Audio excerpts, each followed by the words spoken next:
Good afternoon. Welcome to the PENC webinar series. My name is Katie Cox. I'm the PENC Membership Director. I will be serving as moderator for today's presentation.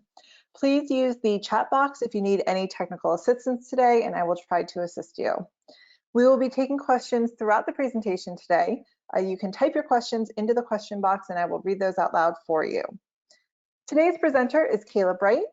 Caleb Wright, PE, is a metallurgical engineer with experience in the corrosion control, mining, and metals industry. He operates industry standard engineers and consultants in New Bern, North Carolina, and is a member of NACE International, Society of American Military Engineers, Society of Mining Engineers, and the American Institute of Chemical Engineers. Caleb, thanks so much for being here today. Well, thank you, Katie. Appreciate everybody signing on with us to learn a little bit about the world of NACE and how it impacts their world.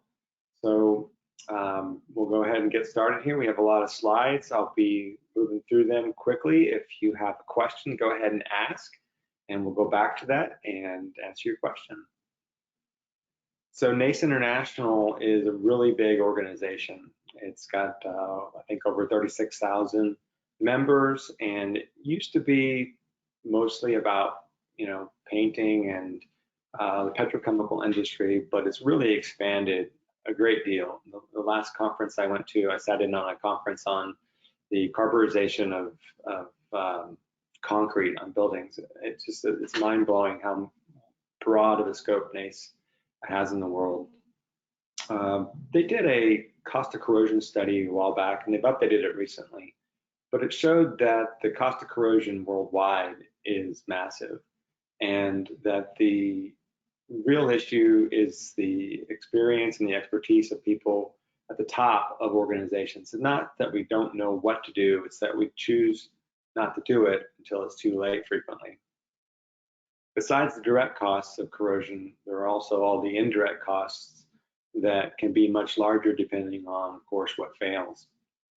Those indirect costs can be problematic, such as the issue we had in Flint, Michigan a couple of years ago, and it turned out to be just an issue with water treatment costs and the city not electing to do so. Pipeline explosion happen, kill people and destroy things, and all these things, with good management, are avoidable. The study found that up to 35% of those, or roughly 1% of global GDP, can be recovered with these best practices that are available to us if we choose to use them. Most important is how we think about it, not necessarily whether we use all the technology or whether we do the best job. It's that we consider it early in the process and understand the business impact that corrosion will have on our system. Without a system that has a top-down understanding and buy-in, all of your plans and working practices won't mean much, and you won't be successful in your corrosion management system. We need to get into the system early in our project. We need to understand that we're going to need corrosion control up front. Otherwise, we put things in the ground that aren't coated, or we choose the wrong materials for the environment, and trying to correct that later in the process is much more expensive, frequently much less successful. Depending on the consequence of failure in your particular application, you may focus on the cost of corrosion or the impact of corrosion to your business. If you are flying an F-35 and something like corrosion gets in your way, that's going to be worth a lot of money not to have occur. Maybe if you're driving a bulldozer and it just needs to get a new bolt put in place, that's not such a big deal. But for many of us, we're going to be in the middle of this curve where the minimum overall cost of corrosion is important. And that's where these best practices, when applied appropriately, are really important. That keeps us from having unnecessary corrosion failures in places that drive the cost of our building long-term upward or cause some serious problems. The government knows this.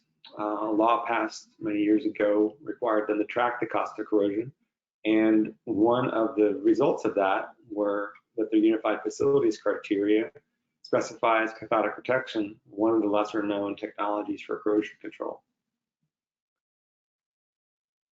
The Department of Transportation also requires cathodic protection for hazardous pipelines. That's why natural gas, ethanol, anything hazardous to the environment and people receive cathodic protection because the loss of life and the damage to the environment are such that it warrants their use. If you have an underground storage tank in North Carolina, they're going to mandate cathodic protection as well as other things. And those are just examples of the military complex, the Department of Transportation protecting people and the environment through the use of standards or best practices that are promulgated by NACE, and of course other organizations mirror many of NACE's regulations or standards, and they're all useful to us. Now, depending on your industry, you may have a different application for these corrosion principles. However, one thing is the same regardless of the industry that you're in, is that corrosion in its most common form is going to be corrosion of iron. It works similarly for aluminum and others, but they have some different characteristics that we need to consider when we do that. For the sake of discussion today, we're going to talk about iron and understanding that corrosion happens between an anode and a cathode, resulting in the loss of metal to the environment. So in any corrosion cell, we have an anode, a cathode, a metallic contact between the two, path for electrons to flow, that is, and we also have to have an electrolyte. So if we have something up in the air, the only time that it ever sees electrolyte is when it gets rained on or as part of the daily cycle of dew formation on the structure. We can blast it white. We can coat it with the appropriate coating systems, measuring the profile or how rough it was when we applied the paint. We can measure the thickness of the paint to make sure it was coated to the right specifications.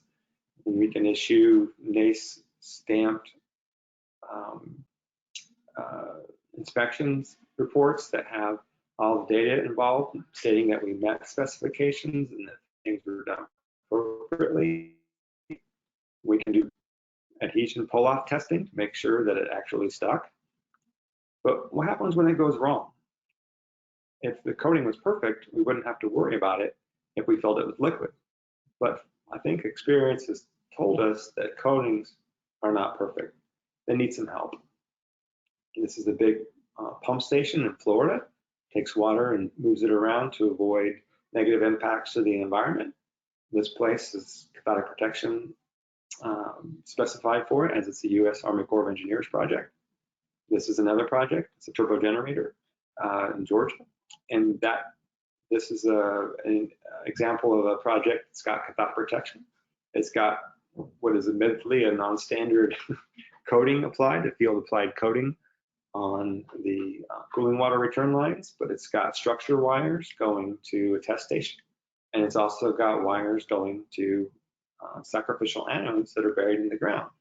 And those sacrificial anodes help us control corrosion through cathodic protection. Middle of last century, a man named Marcel Pourbet gave us a roadmap to follow in understanding corrosion and how to prevent it. He created what's called a Pourbet diagram using the Nernst equation and our very familiar corrosion equations. Based on the Nernst equation and understanding the pH and the electrochemical voltage or electrochemical potential that we measure, we can tell where we are on this roadmap and understand whether we're going to have corrosion or not. In practice, this means having a reference cell, which is in the upper left-hand corner in that orange tube, and having a high impedance voltmeter. In most cases, most manufactured by Fluke, have a 10 mega ohm or greater internal resistance and will prevent errors in the readings. And we have to have some structure wires going to our buried equipment. what we're doing is we're measuring the difference in potential from a piece of copper that's in a solution of copper sulfate and is attached to the electrolyte, or the earth in this case, through a porous plug. So the porous plug allows it's kind of a salt bridge to the earth, and we measure the potential of the structure. Depending on whether we have cathodic protection or not, or what state the structure is in, we'll get a reading that will tell us whether we are going to have corrosion based on that roadmap. That voltage results from the galvanic series that I think many of us are familiar with some more stable elements like copper having a more positive or cathodic effect or reading, and something like magnesium or zinc being more on the negative side, allowing us to understand that if we have a positive or a more positive metal attached to a more negative metal through a metallic connection, that we'll get a voltage, and that voltage will be a driver for corrosion currents in a case where we don't want them to occur, or cathodic protection currents if we're using that to our advantage. We see that a low alloy steel or cast iron are somewhere in the middle of that range. And you could understand that if you connected your magnesium or your zinc to your steel, that would shift the overall potential of the system in a direction that would be more protective. So here is the end of a 32-pound magnesium anode. You can see the potting material that keeps the lead wire from becoming exposed. Inside of the anode, there is a metal rod that runs down its length to make sure that at the end of its life, all the magnesium is available for use. And you can see the configuration here. This was a destructive test done for a Naval Facilities Command specification written requiring it, which is just interesting to see. But when we hook that anode and the cathode together, the mixed potential comes closer to the middle of the two potentials. And that's what allows us to move structure in the ground on that map, that road map that Marcel Pourbet was so nice to provide us, and to prevent corrosion. We can measure that with any variety of reference cells. They're not just the orange type, but there are other types that are made to last longer with calibration certificates. And when we put those on top of the ground and we measure the potential to our pipe or other structure underground, what we're actually measuring is a mixed potential of all of the structure that we can see in the area. This is an important concept for self-corrosion. Without doing anything to any piece of metal in the ground, we're going to have a mixture of different anodic and cathodic sites. Because the pipeline has different corrosion potentials from one space to the next, that sets up a difference in voltage, which allows a corrosion current to occur, which is why metals corrode in the environment.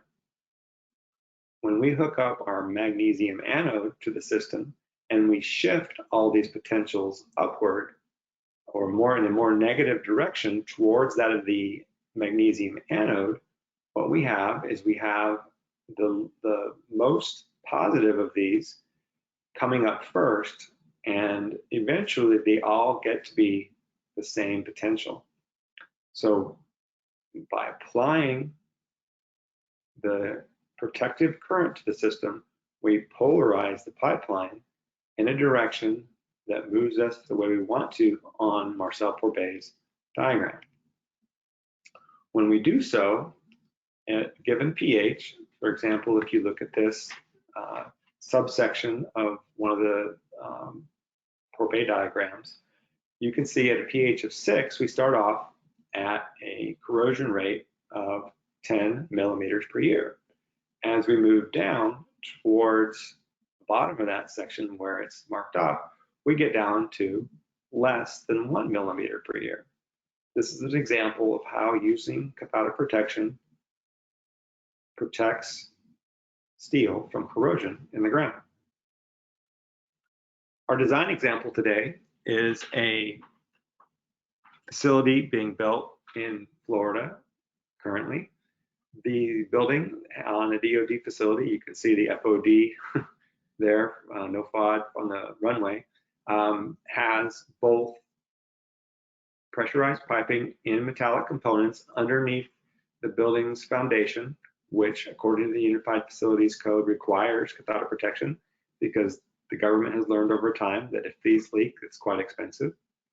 And so we have a design today to go through to figure out what we're going to do to make sure that these fittings are protected. This is a 6-inch PVC water line, and it'll have 6-inch fittings on it for both the backflow preventers and the risers that occur inside the building. This is an elevation view of the riser coming underneath or through the foundation, depending on how it's built, coming up through the floor, concrete floor, and being isolated inside the building. It shows us that there are potential problems with cathodic protection when a protected structure is allowed to touch other structures that are not anticipated for the cathodic protection. The surface area of the protected structure is very important, and if the structure is allowed to touch rebar and concrete or come in contact with other foreign structures such as the grounding system for the building, the system will not meet criteria and will not provide the protection required. You see in the center of the screen a flange isolation kit, which shows a full face gasket made of the appropriate dielectric material and sleeves and washers for all the bolts to ensure that there is a protected and unprotected side, which allows systems to be operated for the normal procedures. Also of note, if you have one of these buildings, solid steel flange is the only type of flange that will work with these dielectric kits, and you may not use any other type. So the first step is to go out in the field, and we're going to put our pins in the ground and measure the resistivity of the soil with our special resistance meter, which are available by many manufacturers, and that's going to give us a resistivity that we can use in our design. We're going to plan where our test stations go that are not going to be backfilled with rocks. There's going to be real dirt underneath them, so if we use these, we'll know what to do. Each of these test stations will have the wires from the anodes and the structure led up into them, so we can disconnect anodes and do testing. It also gives us a place to contact soil in case the area is paved. These are curb mount boxes, and these are standard that we like to use.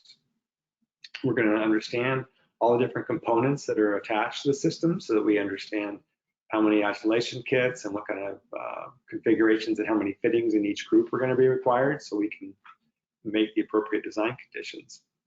Then we're going to take our soil resistivity, which in the case of the example today is quite high. That's 100,000 ohm centimeters. Most cases are going to be below 20,000 or around 20,000. In a swamp, it might be as low as 1,000, and very different criteria or different approaches are required depending on the soil resistivity. In this case, it's quite high, but because of the Unified Facilities Code, we are going to go ahead with cathodic protection anyway. We're going to use the geometry of the fittings or geometry of the anode. In this case, it's 28 inches long, and we're going to make sure it's at least 3 feet in the ground, and it's going to be around 8 inches in diameter. And that includes the special backfill that we put around the anode that I did show you. But we're able to calculate the resistance of a single anode to ground. And because we have multiple anodes, we apply a crowding factor that's calculated to ultimately determine the total resistance of each anode bank to Earth. Based on an assumed native voltage of the pipeline, in this case we're assuming minus 700 millivolts, and the assumed voltage of the anodes at minus 1,700 or 1.7 volts, we're able to use those numbers to calculate how many milliamps we're capable of putting out given the resistances of the system. In this case, it's around 7 milliamps. In the field, we can take a PC clamp meter set on milliamps, and we can measure these outputs to know that we're achieving what we need to. Based on our environment, we're going to choose a different current density, that is the amount of milliamps per square foot of uncoated pipeline that we've calculated, to determine how much current is required to make sure that our anodes are going to put out enough current to meet the requirements. Based on the geometry of the different fittings we have in the system, we can calculate the very small amount of exposed area that's going to require current. We can apply our 1.5 milliamps per square foot and come up with the milliamps per fitting in the ground. And then we can compare them with our previously calculated available currents to understand that we, yes, indeed, are meeting this. You'll notice that the current available is quite a bit higher than the requirements. In this case, the limiting factor for the size of the anodes or the number of anodes isn't necessarily the current, but the life. So we can use the amount of magnesium that's consumed per ampere and our maximum output, as well as a decrease in efficiency for low output anodes, to come up with our design life and ensure that it meets the requirements for the specification.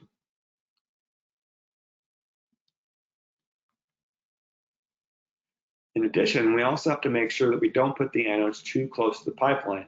Otherwise, or the fitting, or all of the current from the anode will go directly to a small area on the pipeline and not spread out over the whole fitting. For long pipelines, we want to be much, much closer to 100% remote. This electrical remoteness calculation tells us how far off the pipeline we need to have our anodes to make sure that we get a good distribution of current. For very short fittings, this is an appropriate value. So we're pretty sure that we could put these anodes in the trench with the equipment when it's buried, or the fittings when they're buried, and we won't have any trouble for our installation. Now we go out in the field, and this is a different installation, but you'll get the idea, where we have pipeline in the ground, we have grounding systems going in, rebar being poured. This happens to be a pumping station in Florida. We unbox our anodes and our wire, and we make sure we take the bags off the anodes before we put them in the ground. We do our CAD welding, which is an exothermic welding, to attach our structure wires to the pipeline through our coating. We do not use mechanical connections underground because we've learned through history that they fail. These are some on a loadout structure on the ocean, but which, by the way, failed. Again, we'll go back to that picture we had before, where we've got our pipe in the ground with good coating. We attach our structure wires, we attach our anode wires, we run our temporary conduit over to our test station so they don't get damaged during the rest of the construction project. And we make sure our contractor who's doing the construction understands the importance of the isolation kits. This is the most frequent problem people have with a cathodic protection system, because they're not used to doing them frequently on water main or other projects that do end up with these requirements.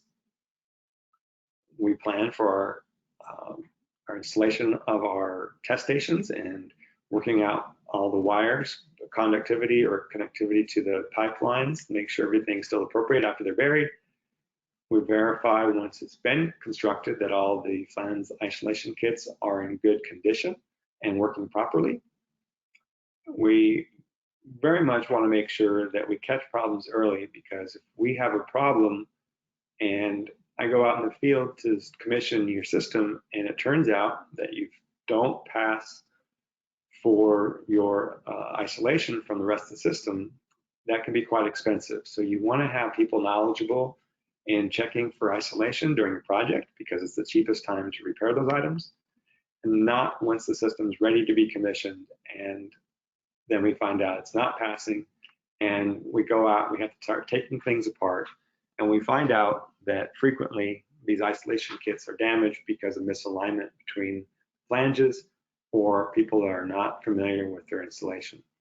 In this photo, you can see a sleeve that covers the threads on the bolt. You'll notice that the sleeve is not actually very long, because the engineer on the project thought as long as he isolated one side, he would be fine. But that wasn't the case. turned out that this one also got crushed. And then you can also see the washer around the bolt that's also there to protect the bolt from contacting the flange. This is part of the isolation kit besides the full face isolation gasket that's made of dielectric material. The other thing that we need to do when we're on site is we need to make sure that we don't have any hazardous potentials for our workers when we go in the field. If somebody has a potential that can cause them some damage, we want to, or injury, we want to make sure that we mitigate that. And frequently, we consider this in the planning stage, but it's really important to check during the construction phase that you don't have either an adjacent cathodic protection system for something like a gas pipeline or power plant or many other things that are contributing excess current to your system. This can cause damage to your coatings and also injure people.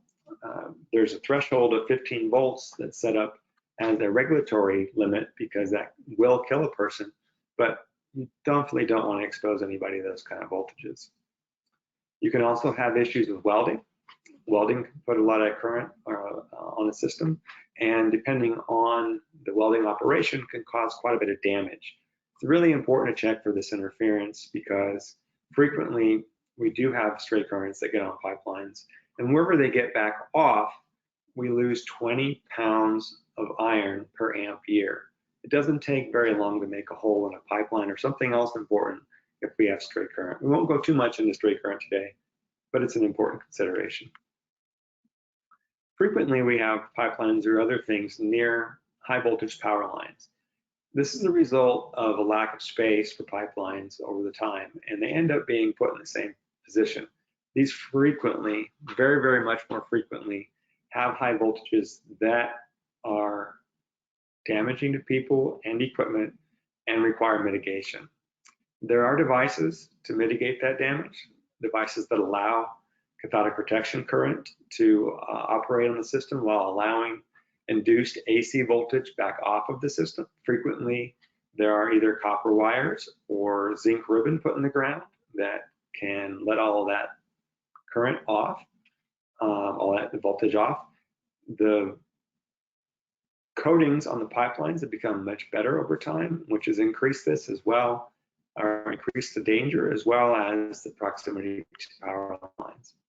If you don't have induced AC voltage, but you have lightning issues, let's say you have a fuel facility and you want to make sure that your isolated flanges don't cause an arc and damage something, there are over voltage protectors that are available for your installation, and these have specifications that the manufacturer can help you through. Besides using anodes that are sacrificial, we can also use power from the grid to supply the current that we protect our systems with. This is an example of a fairly small rectifier that would be typical in the field.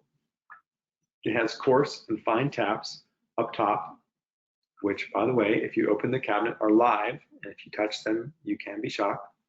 That voltage is stepped down to the appropriate voltage for our system, is rectified from AC to DC voltage, and gets put out to a different kind of anode bed that's specially designed to put current out without losing material. Frequently, these have around a 20-year lifespan, and they're packed in special backfill and have certain current requirements that they work within. If they're powered at much higher than that, they don't last long. So those are also considerations. Once our system is installed and operating, we want to test it. And to test it, we frequently have to use what's called a current interrupter to temporarily disconnect our system every few seconds for a brief period to measure the potential of the pipeline without protective current flowing because of the resistive voltages that occur in the earth. We can also go through and check many of our connection points for how much current is flowing to them with calibrated shunts if we've installed those, and verify the system is balanced appropriately and that we don't have any problems. And we can take a long reel out into the field and do any other investigative training we need or testing we need to verify the system's working appropriately. After that, we can head to the dock, or depending on where you are, the air show.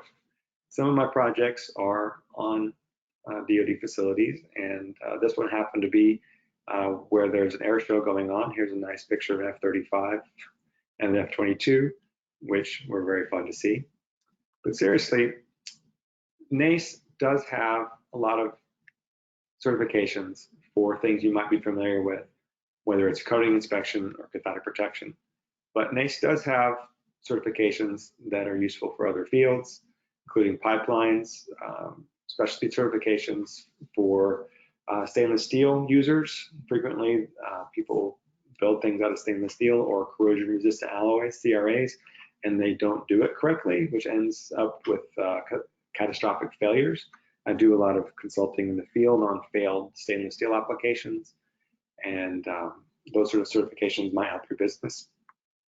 They also have general corrosion certifications and coating certifications, which of course are quite useful.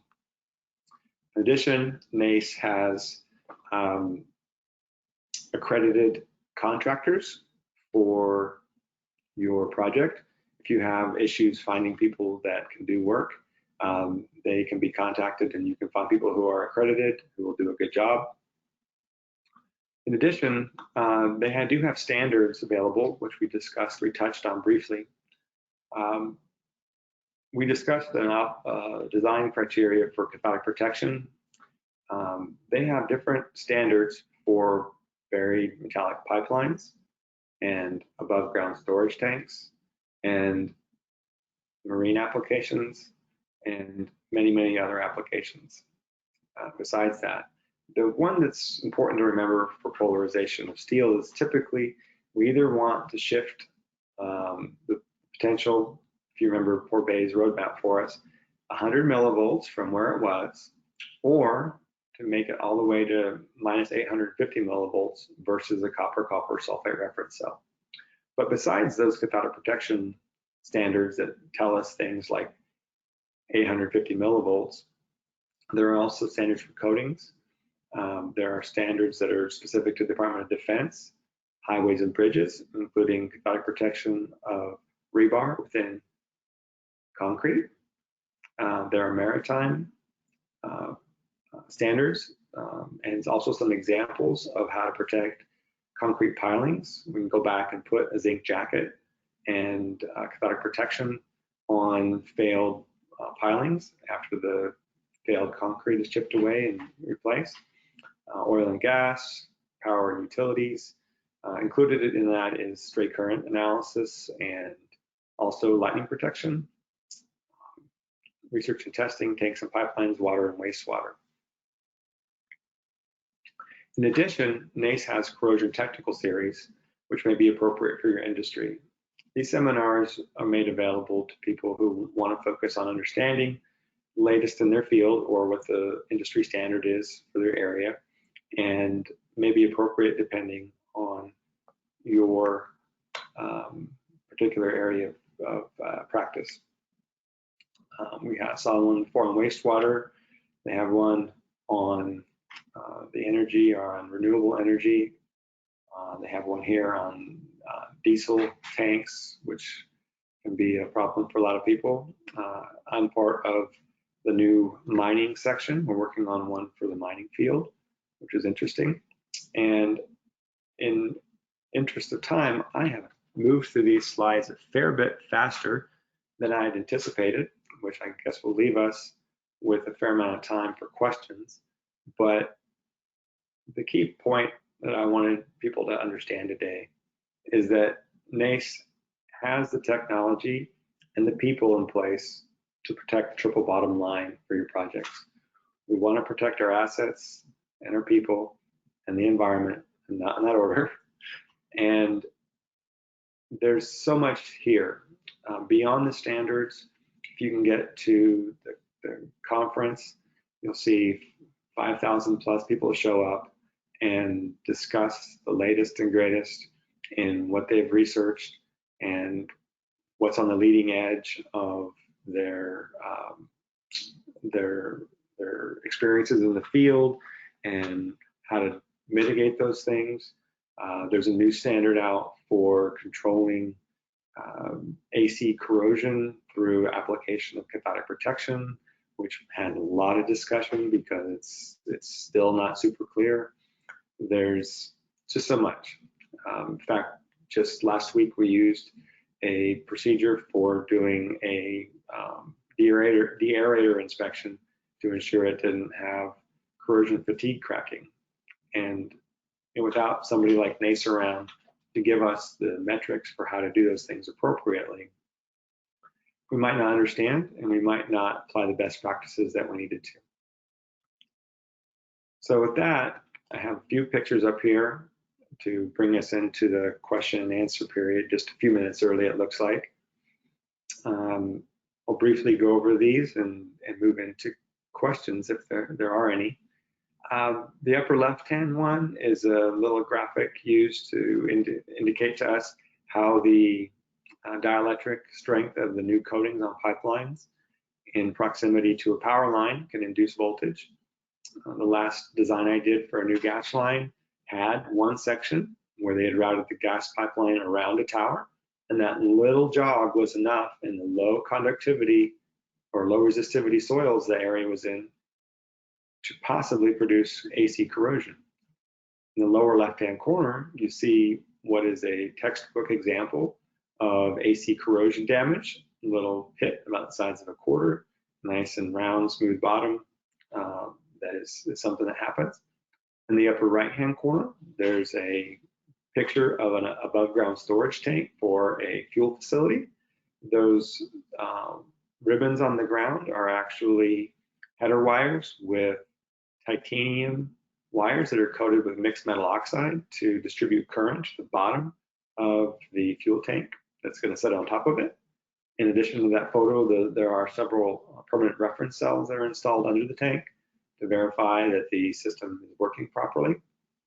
And in the lower right-hand corner is a diagram that helps explain how we can look for damaged coating in a buried pipeline or other structure to try and see where the current is going so we can understand why our system isn't operating appropriately. Those are available for both AC and DC systems and can be quite valuable in finding not only damaged coatings on systems that were designed for cathodic protection, but we're seeing more and more pipes in the marketplace that are permanently coated or have bonded systems that many localities or many jurisdictions will indicate that they do not require cathodic protection. Those tend to fail at the joints where field applied joints are made, and those sort of procedures that NACE provides for can help us find those to make sure that we don't have a problem as soon as the project is completed, rather than going and finding a failure later on. So with that, I'll turn it over for any questions. Katie, were there any questions during the presentation? Yes, we've got a couple. The first one is, what does a typical workday look like in your job? Well, thankfully, that varies widely. When it's submittal time and I'm trying to pump out engineering drawings, it looks like me sitting in front of a computer and trying to get information out of the geotechnical and the civil folks. But when it's a intermediate inspection, it involves traveling to a site, verifying that all of my equipment is calibrated appropriately. It involves meeting with all the people that are doing the construction and going over the plans to make sure that something that may be unfamiliar to them is clear. It involves taking field measurements and writing reports to make sure that we document each phase of the construction to know that it was appropriate at certain phases, so that if we do have a problem in the future, we can go back and understand what was done afterwards.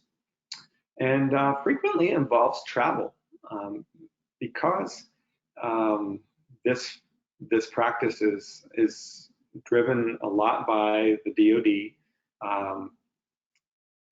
and petrochemical companies, and there's not a lot of people who practice it. There's a lot of travel, and I've really enjoyed getting to go to places that I wouldn't have gone otherwise, and meeting people I wouldn't have met otherwise, and understanding all the different facets of how the science that we've studied affects the long-term longevity and the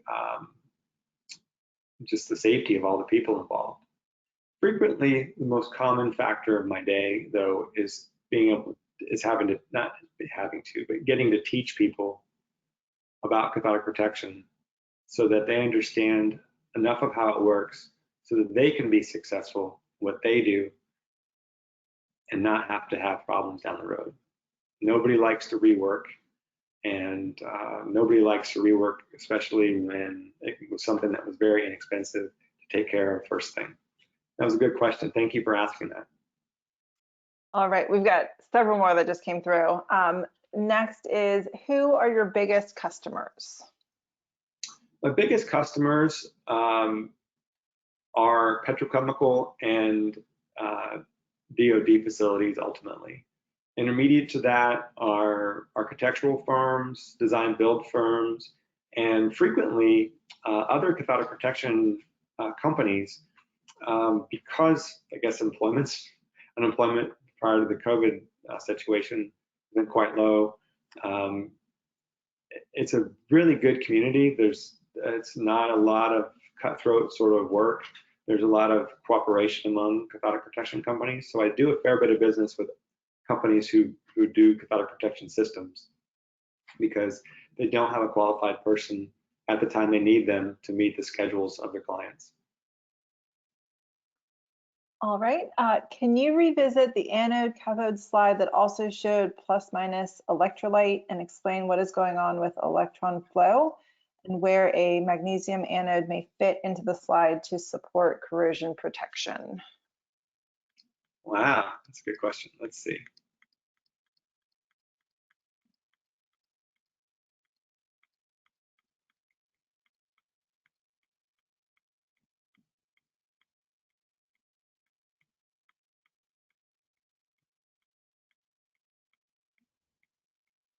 Did I pass it?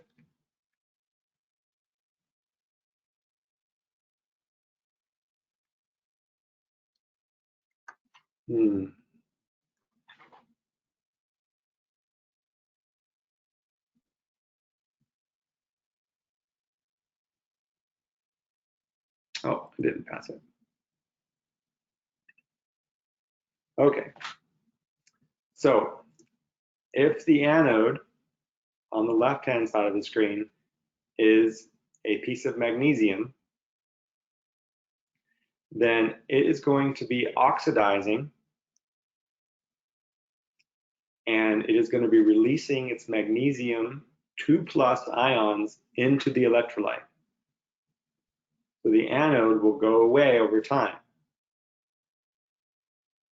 Cathode is going to have a, let's just say, ferric ion that's ready to detach, but the electron travels through the wire into the metal and it finds its home and saves that piece of iron and stops the iron on the cathode from dissolving.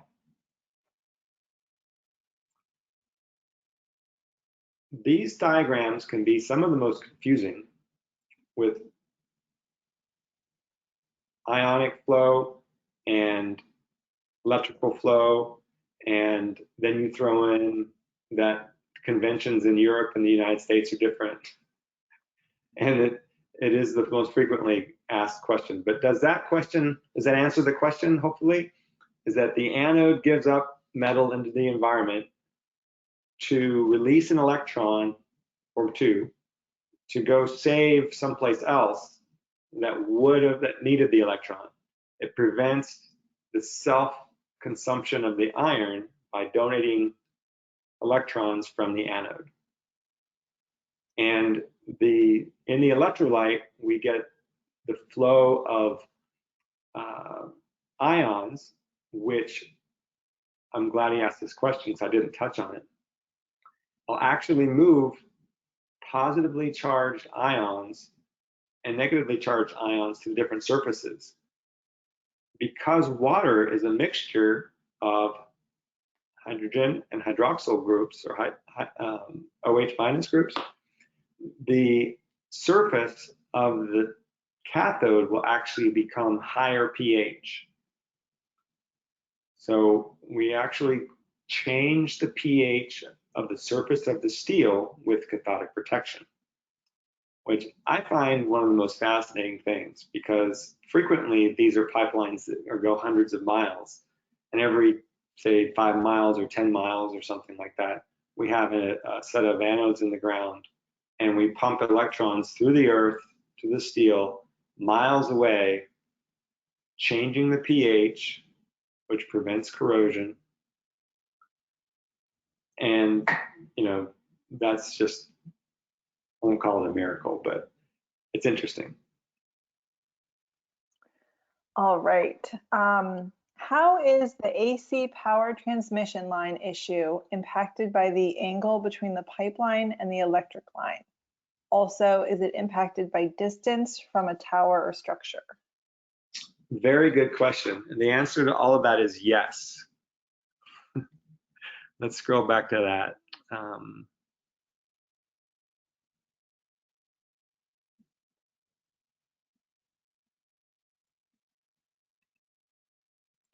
So when a pipeline is in the proximity of a transmission line, then what we end up with is we end up with this ability to induce voltage and current.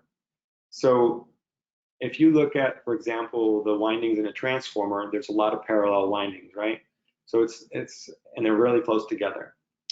So this works the same way. The closer they are, and the longer they're close to each other, the more voltage and more current is produced.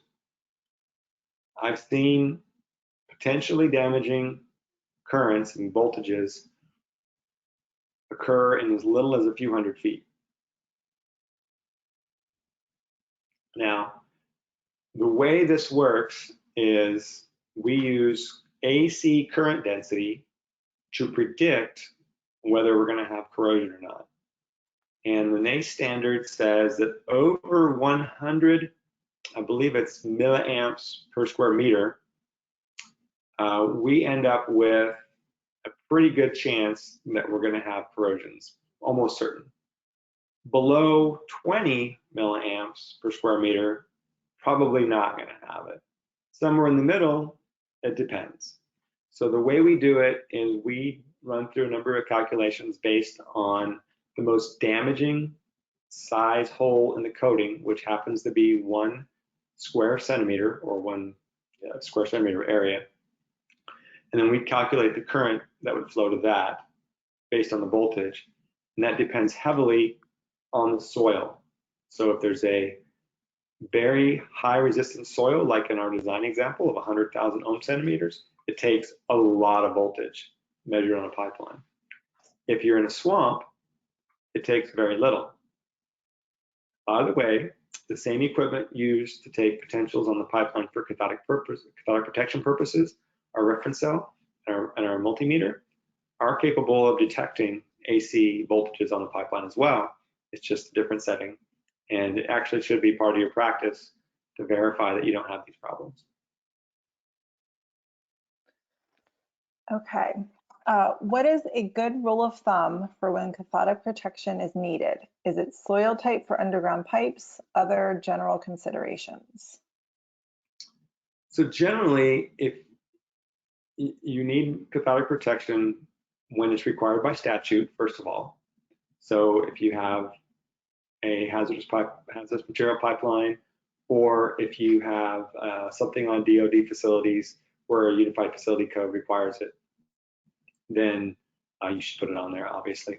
But for the rest of us, if we have a water main in a city, or we have a service to a new building we're building, or anything like that, if you have corrosive soil, which I think seawater is 32,000 parts per million. Chlorides, well, sulfates and chlorides increase conductivity, which reduces resistivity, which causes corrosion. So if you get a resistivity in the, let's just say 10,000 ohm centimeters or lower range, then there's a pretty good chance that you're going to want cathodic protection on that system to prevent it from corroding prematurely. And basically, if we go back to that slide that showed the subset of the Fourier diagram, we can see that the corrosion rate varies with the obviously with the pH and with the potential. So if you can withstand a high corrosion rate, let's say it's overbuilt for one reason or another, or doesn't have to last that long, then it would be a poor candidate for corrosion. But let's say, for example, it's really expensive to get the material in there, and you want to do an economic analysis. Well, you know that without any protection at a pH of 6, you're going to have, for this example, let's just say 10 millimeters per year corrosion. If that's acceptable, you can always just go with a thicker pipe and design it in there for corrosion allowance and not worry about it. But if that becomes impractical, then you can go with a thinner pipeline, add cathodic protection, use a lower corrosion rate for your corrosion allowance, and that's where you'd want to do it. So it depends on economics, obviously, on installation, and then also what are the consequences going to be if you don't install cathodic protection. I've worked on pipelines that were installed that bare in the 50s up in New York. They're still there because they've had cathodic protection. They're cranking out 40 amps every mile protecting them, but that's a decision that was made up based on economics. So also, if you're going to kill somebody and you have a chance to put another layer of protection between your pipeline and them, then you're going to want to do cathodic protection. You don't want to look back on a project and realize you didn't do everything you needed to. You had a means of controlling the corrosion but didn't use it. One of the areas that we're looking at now in mining is tailings dams. Frequently, it's not considered a high hazard, or even if it is, it's just overbuilt, but we don't end up putting cathodic protection on tailings dam outlets, and they fail to a great disaster. Or we find something we didn't know was there before, and you can either hope that it doesn't fail and let everything out of your tailings dam. You can try and grout it, or if you can't reach it to grout it, you can apply cathodic protection to slow down its corrosion rate. So it really depends on what your consequence of failure is, what your economics are going to look like, and where you fall on that whole spectrum. Can you provide a simple example of cathodic protection for an above ground steel structure?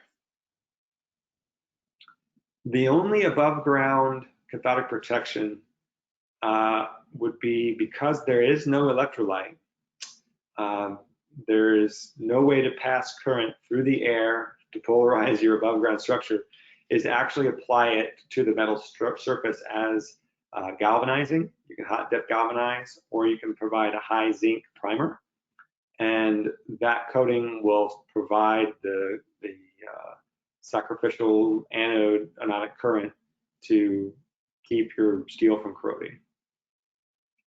I know that they sell them on Amazon, but you cannot cathodically protect your car with a box that puts current through the air to your car.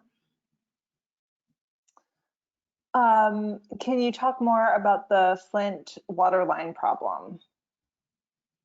So I'm not an expert in that, but what I understand is the water treatment that was being undergone there was something that was in place for quite a while. And what I understood about it was that this allowed a lot of lead deposits to occur inside the pipe. I guess as the pipe corroded away, lead's left on the surface or otherwise. And when they changed the water treatment program, or they discontinued it, that allowed corrosion to pick back up. And when the corrosion picked back up, it picked up lead. The lead was sitting in there. The environment that it was in changed. The water quit being treated. It went to being untreated. It became more corrosive. And there are several regions in the United States that have corrosive groundwater, or should be known if you have a project in that area. And so for the lost expense of $140 a day for that municipality, they had all those problems.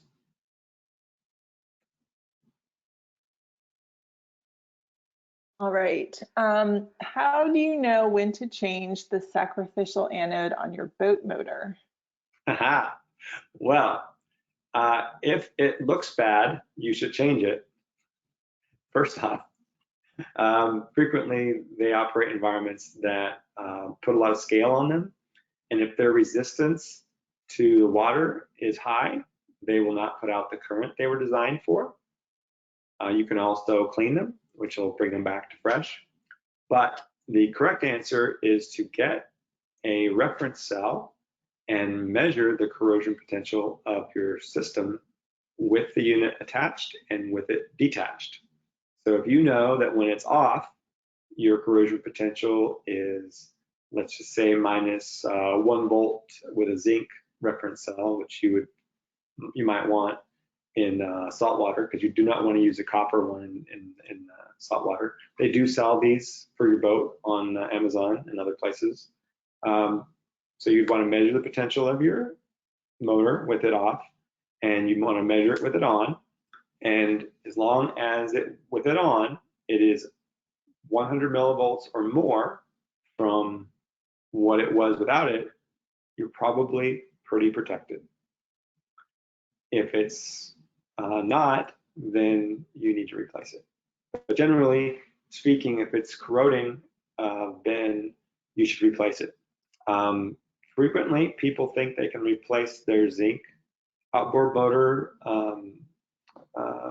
anodes with aluminum because they last forever. Aluminum anodes are only good in salt water, which allows them to exfoliate. Otherwise, they just passivate and they don't do anything. You can replace them with magnesium, which will provide some additional protection, but the magnesium will not last very long because it's not as stable. And that's what I think about those. The other thing is, if you are, I've been called to problems in marinas where everybody's got a boat hooked up, somebody's got good zinc, somebody's got a bad zinc. Well, if they're all grounded appropriately and their motor is grounded into their AC system, and then they plug into the dock, now their boat motor is tied to the AC system, and so is the neighbors. And depending on what they've got plugged in their boat, like an automotive car charger, or frequently heaters will have problems. Then I've seen 3 or 4 boats lose their zincs in the course of a month because the diver showed up and they're all gone. And then you do some backtracking and you find out that Joe down the way had a $150 power bill for the month, which was not usual, and it turned out to be his straight current. So you also have problems with stray currents in marinas frequently, which is, by the way, why you should never swim in a marina. All right, well, we do have a few questions that we didn't get to. Caleb, are you willing to share your contact information with attendees today? Sure. So I will put that out in an email to everyone. We appreciate you providing this webinar for us today. Attendees, your PDH forms and NCBEL survey will be emailed to you this afternoon. Our next webinar is on Wednesday, May 27th, and that's on the Wake Bus Rapid Transit. Announcing here, we are planning on having a PENC virtual wine and chat about daily life during the pandemic. So mark your calendars for June 5th at 4 p.m. And if you have any questions about other upcoming webinars, those are available on our website. Caleb, thanks so much. Thank you everyone for being here today, and I hope you all have a great rest of your day. All right, thank you, Katie. Thank you.